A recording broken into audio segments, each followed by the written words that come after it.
आज हमारे सामने है मुंशी प्रेमचंद का 1932 में आया उपन्यास कर्मभूमि। हमारे पास जो स्रोत हैं वो इस उपन्यास की कहानी और किरदारों की परतें खोलते हैं। लेकिन हम सिर्फ कहानी नहीं सुनाएंगे। हमारी कोशिश ये समझने की है कि आज़ादी से लगभग 15 साल पहले लिखा गया ये उपन्यास ये सिर्फ एक कहानी क्यों नहीं है।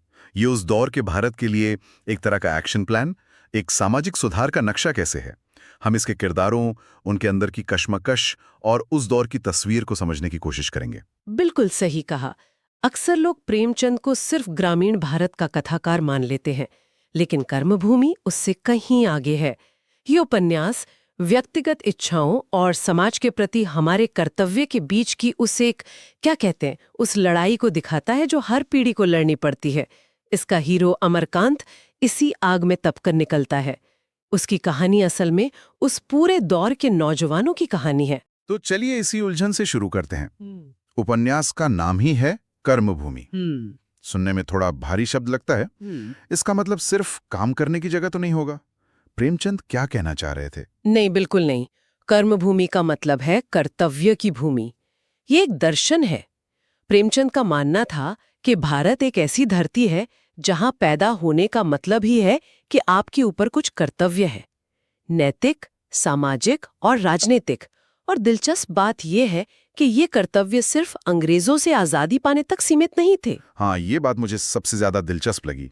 लड़ाई सिर्फ बाहर नहीं थी, बल्कि घर के अंदर और समाज के अंदर भी थी। कहानी का हीरो अमरकांत भी तो अपनी पहली लड़ाई अपने घर में ही लड़ता है। वहीं से तो सब शुरू होता है। अमरकांत एक अमीर इज्जतदार घर का लड़का है।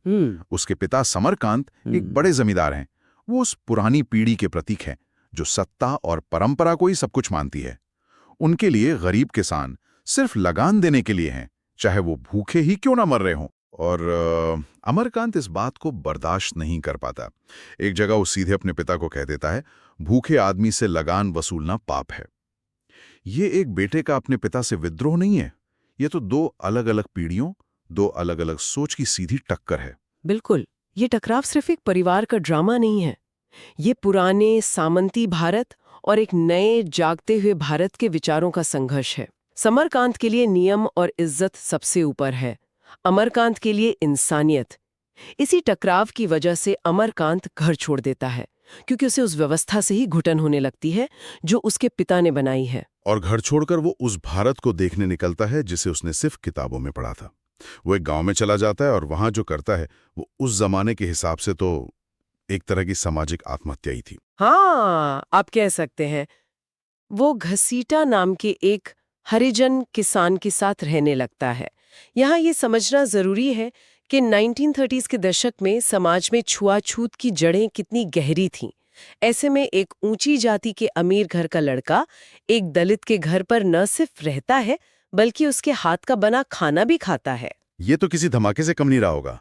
ये सिर्फ एक युवा का गुस्सा नहीं था, ये तो पूरी जाति व्यवस्था पर सीधा हमला था। यही प्रेमचंद की खासियत है।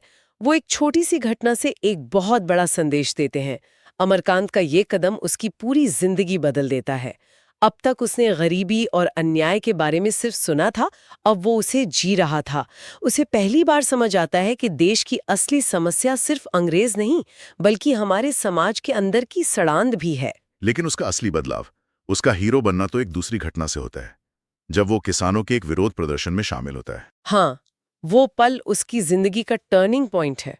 पुलिस प्रदर्शन कर रहे गरीब किसानों पर लाठियां बरसाती है और अमरकांत अपनी आंखों से एक अंधे भिखारी को उसे बेरहमी से पिटते हुए देखता है। वो मंजर उसे अंदर तक हिला देता है। उसी पल उसे एहसास होता है कि उसकी अपनी तकलीफें, अपने दुख इस भयानक अन्याय के सामने कुछ भी नहीं है। उसे लगता है कि अपनी खुशी से बढ़कर समाज की भलाई है। बस उसी पल उसकी आंखें खुल गईं। मतलब अब तक जो विद्रोह व्यक्तिगत था वो अब सामाजिक हो गया, उसे अपना कर्म मिल गया। बिल्कुल, उसे समझ आ गया कि असली लड़ाई अपने पिता या अपने आराम के खिलाफ नहीं है, बल्कि उस पूरी व्यवस्था के खिलाफ है जो घसीटा जैसे लाखों लोगों को इंसान भी नहीं समझती। और यहीं से अमरकांत की यात्रा एक समाज सुधारक के तौर पर शुरू होती है। लेकिन ये बदलाव सिर्फ अमरकांत में नहीं आ रहा था। उसके जीवन में जो महिलाएं थीं, सुखदा और शैलबाला, वे तो पहले से ही बदलाव की दो अलग अलग मशालें लेकर चल रही थीं। उनके रास्ते भले ही अलग थे, पर मंजिल एक ही थी। ये प्रेमचंद की दूरदर्शिता को दिखाता है। उस दौर में जब ज्यादातर कहानियों में महिलाएं या तो बिचारी होती थीं या घर की शोभा, प्रेमचंद ने दो ऐसे मजबूत महिला किरदार रचे जो सामाजिक बदलाव की अगुवाई कर रही हैं। सुखदा और शैलबाला सिर्फ अमरकांत की जिंदगी का हिस्सा नहीं है, वो आजादी की लड़ाई के दो अलग-अलग रास्तों का प्रतीक है। पहले सुखदा की बात करते हैं। वो शांत है, गांधीवादी विचारों पर चलती है। वो मानती है कि बदलाव धीरे धीरे संगठित तरीके से आना चाहिए, नारेबाजी या तोड़फोड़ से नहीं। हाँ, सुखदा रचनात्मक प्रतिरोध का प्रतीक है। वो एक गरीब विधवा पर हुए अन्याय के खिलाफ आवाज उठाती है, लेकिन कानून के दायरे में रहकर। वो महिलाओं को इकट्ठा करके उन्हें खादी काटना सिखाती है ताकि वो आर्थिक रूप से आत्मनिर्भर बन सकें। ये गांधी जी का वही स्वदेशी और सत्याग्रह का रास्ता है, शांत, अनुशासित लेकिन बेहद शक्तिशाली। यहाँ एक बात सोचने वाली है। प्रेमचंद का सुखदा को गांधीवादी आदर्शों का प्रतीक बनाना बहुत दिलचस्प है। वो चाहते थे ये भूमिका किसी पुरुष पात्र को भी दे सकते थे, लेकिन उन्होंने एक महिला को चुना। बहुत अच्छा पॉइंट है। शायद वो ये कह रहे थे कि भारत की आजादी की लड़ाई की असली ताकत और स्थिरता महिलाओं के धैर्य और रचनात्मक शक्ति से आएगी, न कि सिर्फ पुरुषों के जोशीले विद्रोह से। सुखदा का एक शांत घरेलू लड़की से एक महिला नेता बनने का सफर दिखाता है कि स्वतंत्रता संग्राम सिर्फ पुरुषों का आंदोलन नहीं था। और फिर दूसरी तरफ है आग का गोला, शैलबाला। वो आधुनिक है, पढ़ी लिखी, निडर और उसके विचार क्रांतिकारी हैं। उसे लगता है कि धीमे सुधार से कुछ नहीं होगा, व्यवस्था पर सीधी चोट करनी होगी। शैलबाला उस पीढ़ी की आवाज है जिसे अब और इंतजार नहीं करना। वो जमींदारों को मंच से ललकारती है, वो सविनय अवज्ञा जैसे तरीकों का समर्थन करती है। मतलब वो दौड़ जब गांधी जी के आह्वान पर लोग शांति से लेकिन जानबूझकर अंग्रेजों के कानून तोड़ रहे थे। शैलबाला का मानना था कि सिर्फ याचिकाओं से नहीं बल्कि सीधे टकराव से ही बात बनेगी। तो क्या प्रेमचंद यहाँ कोई फैसला सुना रहे हैं? सुखदा का रास्ता सही है या शैलबाला का? क्योंकि उपन्यास में शैलबाला की मौत एक दंगे में लोगों को बचाते हुए हो जाती है। क्या ये दिखाता है कि क्रांति का रास्ता विनाशकारी है? ये एक बहुत बड़ा सवाल है और प्रेमचंद इसका कोई सीधा जवाब नहीं देते। शैलबाला की मौत बहुत दुखद है और ये दिखाती है कि क्रांति की एक बड़ी कीमत होती है, लेकिन उसकी मौत व्यर्थ नहीं जाती। वो लोगों के लिए एक शहीद बन जाती है, एक प्रेरणा बन जाती है। मुझे लगता है प्रेमचंद ये दिखा रहे हैं कि समाज को बदलने के लिए दोनों की जरूरत है, सुखदा जैसी स्थिरता और संगठन की भी, और शैलबाला जैसी आग और जुनून की भी। एक समाज की नींव बनाता है तो दूसरा जुल्म की दीवारों को गिराता है। ये बहुत दिलचस्प विश्लेषण है। मतलब ये दो महिलाएं सिर्फ दो किरदार नहीं बल्कि एक राष्ट्र के बनने की प्रक्रिया के दो जरूरी पहलू हैं। अब थोड़ा वापस अमरकांत के पिता और घसीटा पर आते हैं। हमने उन्हें किरदारों के तौर पर तो समझा, लेकिन क्या उन्हें सिर्फ प्रतीक मान लेना सही है?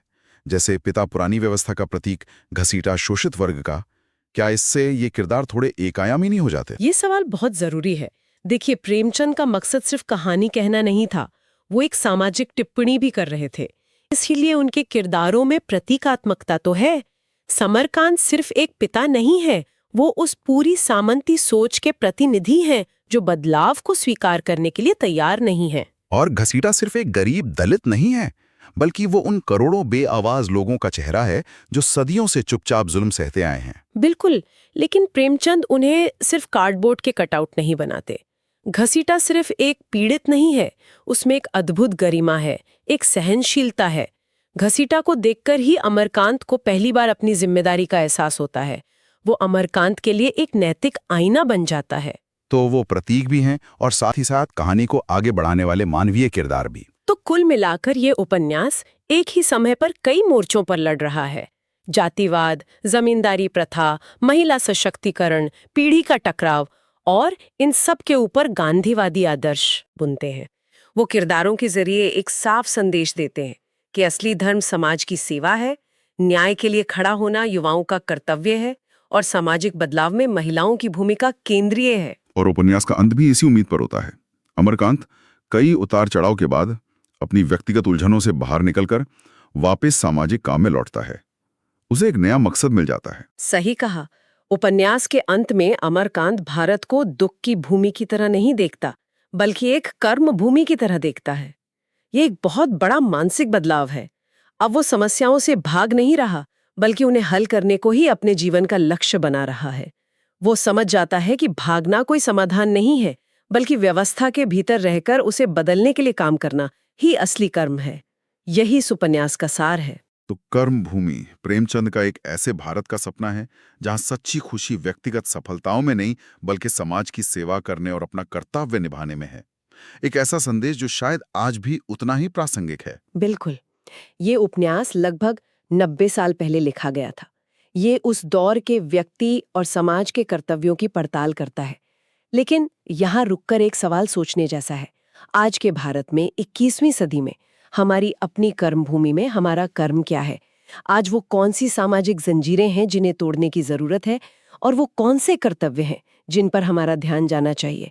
प्रेमचंद ने अपने समय के सवाल उठाए। आज हमारे सवाल क्या हैं?